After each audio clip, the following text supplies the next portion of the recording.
The uninvited visitor. Alice had the kind of neighborhood that everyone wanted to live in. Every house was impeccably kept and the entire block was bathed in a warm and inviting glow.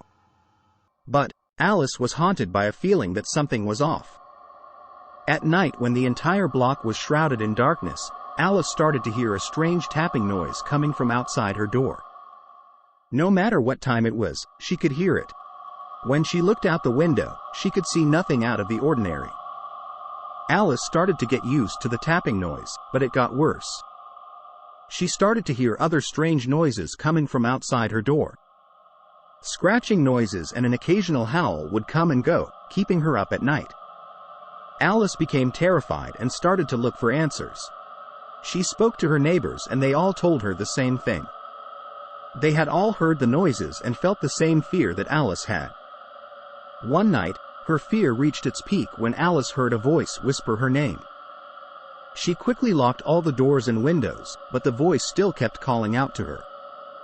She knew that whatever was outside was looking for her. Alice decided to face her fear and cracked open her front door. To her shock, a menacing figure stood in the shadows.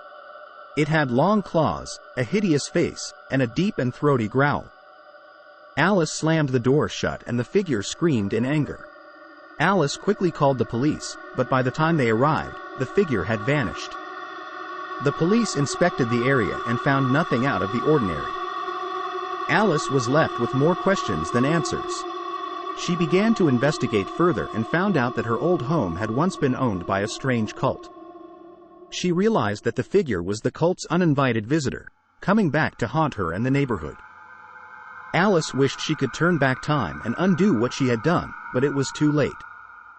The cult's long-lost visitor had made its presence known, and Alice had to live with the fear that it would come back.